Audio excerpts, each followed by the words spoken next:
Will you believe me if I tell you that these dried, crusty looking, ugly octopus looking things will turn into the most beautiful spring showstopper flowers?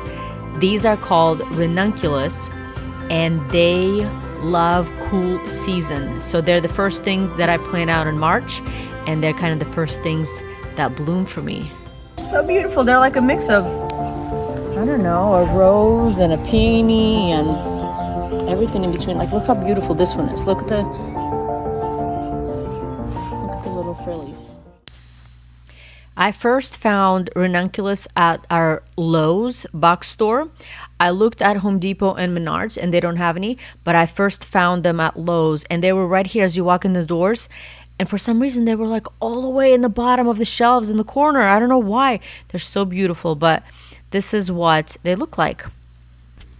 So at our Lowe's, they sell them in the fall. I think it was October when I went, and it's like a short time when they sell them, and then they're going to be gone. They don't sell them in the spring, which is kind of like when we would need them for. So you'd have to buy them in October and then just keep them at home. But when I bought mine, it was 30 bulbs for $9.98.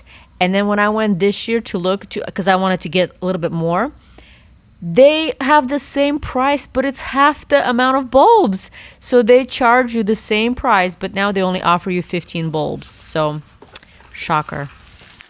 This here are my corms that I saved from last year. So I bought 60 of them, and they kind of multiplied too a little bit. So, you know, it's probably a little bit more than 60. But that's how I kept them in my garage, just in that cardboard box. And then I actually did end up buying some more this year from Flower Hill Farm.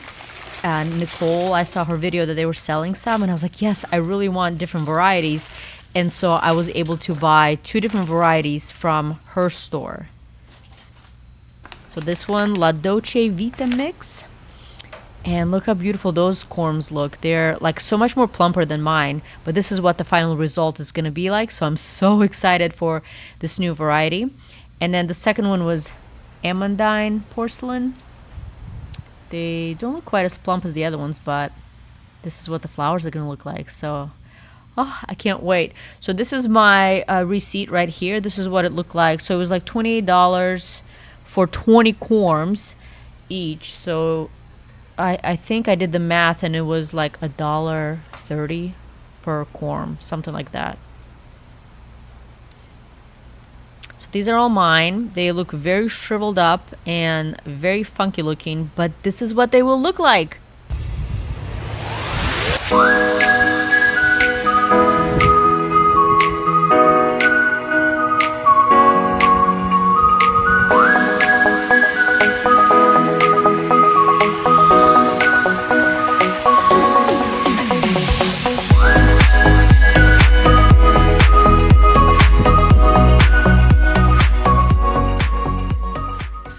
So the first thing I had to do with my corms was to soak them in water. And rewatching this video, I cringed so much because I learned later, like I shouldn't just scoot them over and throw them into the bowl because they're so brittle and dry, like all the little tentacle legs kept breaking off. So instead, what I should have done is fill up the bowl with some water and then put my corms inside just so they wouldn't break. I mean, I'm sure they were fine in the end, but just like a few legs fell off.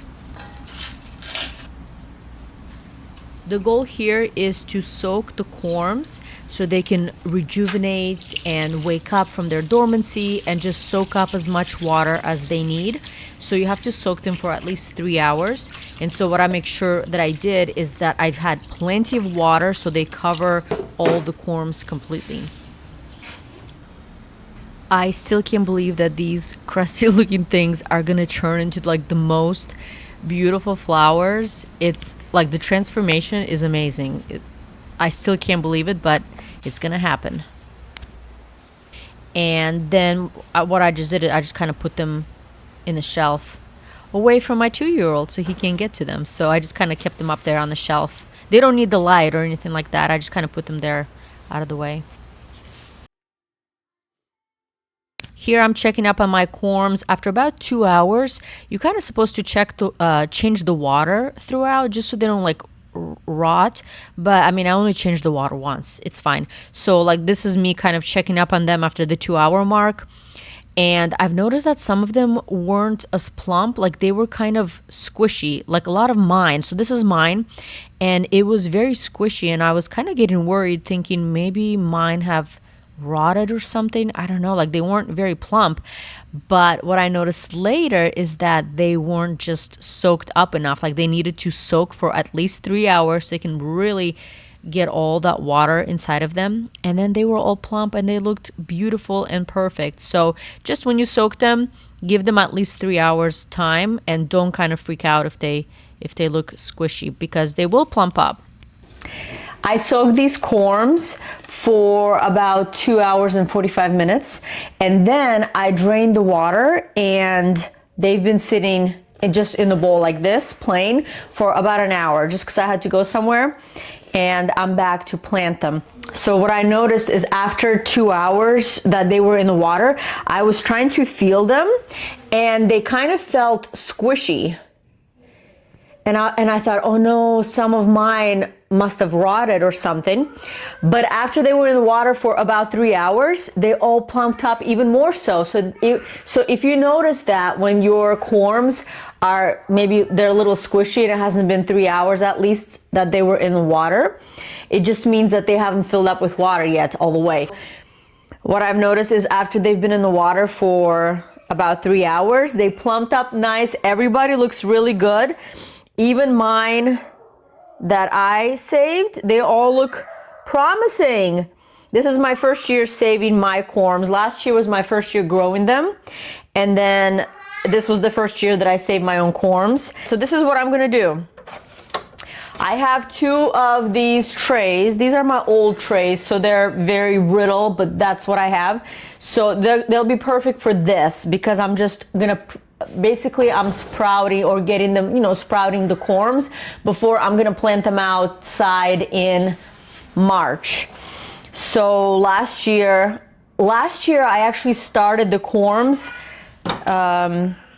a week before this. So I think like January 15th I started them. Today's January 27th. And so I feel a little behind, but I mean, I guess a week is not that much of a difference. So I'm going to have this tray. This will be the bottom one, and there's no holes in this one. And then this one, can you see through the window? You can like see all the light. Yeah, you can see all the light. So I have drainage holes, and this will be on top, and that's where the corms will sit in the dirt. So my strategy for this, remember when I was talking about different soils? I got soil from Home Depot, and then I got soil from Lowe's, potting mix. So the one from Home Depot had tons of like wood chunks, and just like, it wasn't good for seed starting because it had like a lot of wood chunks. So that's my strategy, is I'm gonna use the rest of that soil, and I'm gonna use it for these corms. And even when I'm gonna do ginger and sweet potatoes, like that can be the soil that I use. And then I'll save my soil from Lowe's. I'll save that soil then for seed starting. So let me show you what I'm going to be doing. Can you see back here? So this is the soil from Home Depot. Potting mix. This is all natural indoors, OMRI rated. Okay, so that's what I'm going to use for this.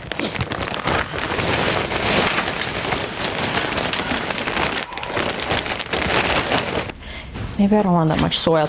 So what I'm doing is kind of basically covering an inch of soil, inch of this container, this tray.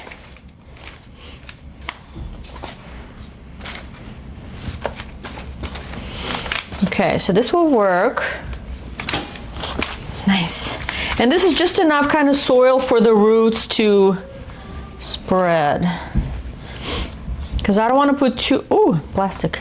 I don't want to put too much on here, because then once I put the corms in, then I'll have to cover them with soil. So I only have so much space on here.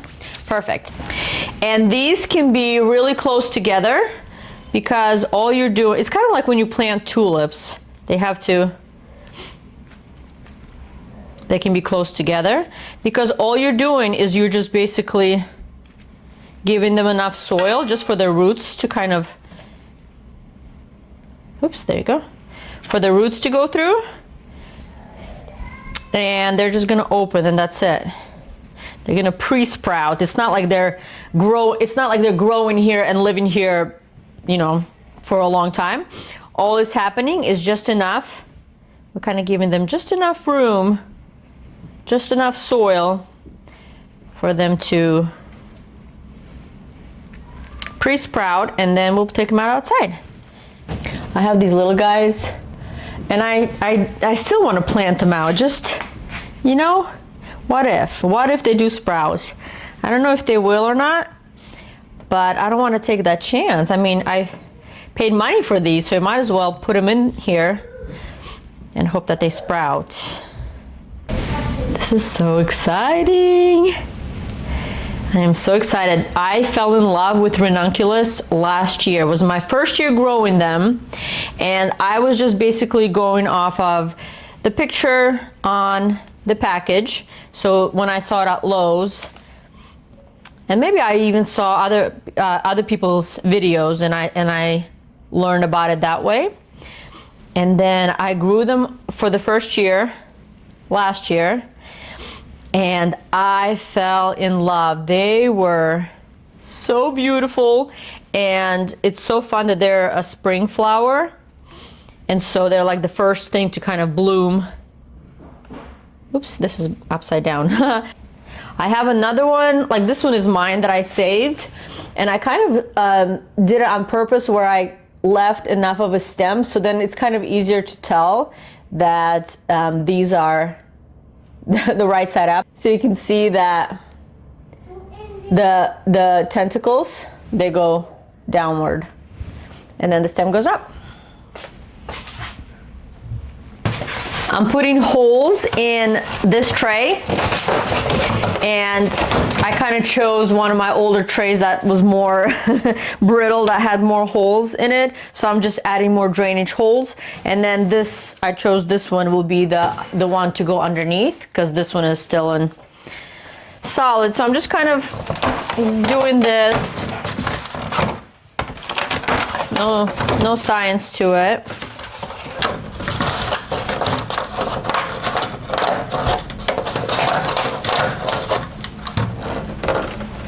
So you can kind of see. This one you can tell there's actually two of them together. So there's the stem of the one, and here's the stem of another. And sometimes if they're wet, oh perfect, you can kind of separate them like this. So look over here. I noticed that this one looks a little diseased or something, so I'm actually gonna rip him out like that, and then here's the finished result. They are all finished. Now remember, they are close together, but that's because they're just there to sprout, pre-sprout. They're not really going to sit here and grow for a long time, so that's just to kind of get them started. And then I cover them with soil, and I kind of just feel it, you know, make sure that everything's covered. It's okay if you have, you know, like a little stem or little leg showing, but just for the most part, just cover them up with soil, and then they should be good to go. Now they need darkness to sprout. So what I did is, after I cover them up, you want to make sure that also you water them really good. So they have to be wet but not like soaked, so it's kind of like a weird balance. So I use this little sprayer, and it's perfect. Don't try to use your big nozzle, you know, big spout for a lot of water to come out. This one is just like perfect, just enough to kind of make everybody wet. So that's what I did with mine. And then you have to put them in a cool, dark place for like at least 10 days for them to sprout. So this is the best place that I have in my house. It's like by the front door. And I noticed that on the tile, it stays really cold. So it's like dark because it's underneath the bench. So that's like the place where I keep mine. It works perfect. It's a darker, cooler place. I know some people can do it in like a laundry room or in basement. I wouldn't recommend the garage just because it's like too cold in there. I don't know. It's like my garage gets way too cold. So this worked out perfect, and it takes about like 10 days. I don't know. I can't remember if mine took a little bit longer for them to sprout. So throughout that time, I would check on them every 3 days, and I would water them again. So this is kind of me checking on them. And then I noticed that they started having little shoots come up. So that was like so exciting, such an exciting part. So everything's working good. Now, just so you know, not everybody's gonna sprout. Like, it's kind of hard to have, I think, like 100% success rate. But for the most part, they're all gonna come up. I've noticed a few of mine did kind of rot, and I'll show you later what that looks like. But for the most part, they'll all come up. So just keep the soil wet but not soaking, and it's like that perfect balance. You'll find out, you'll figure it out. But anyways, and then they'll all come up, and it should be good. So let me show you what they look like after the 10-day mark. You can see that a lot of the roots have developed, all like the white, and then just like little buds of sprout. At this stage, after the little buds have been showing up and it's been 10-11 days or so, this is the time that I give them a really good soak, because the soil is kind of drier by now. And then I did end up putting them underneath the grow lights, because then from now on they will need grow lights to grow, and they will sprout so quickly after that. So let me show you the ones that have rotted. As you can see, they have like white cobweb looking thing. So these are mine that I saved from last year, and they kind of have that mildewy, or I don't know what it is. So those are rotted. They're not going to grow. But I noticed on some of them that you can actually see that even though it has a little bit of that kind of rotted on some parts of it, you can see that it has one little white bud. So I will keep that one. I will put it back for it to grow, so it will develop. But like all the other ones that are rotted, I just threw away. So now I put them under the grow lights and then watch them grow and fertilize them also. So this is footage from last year when I planted them out in March. This is what they look like.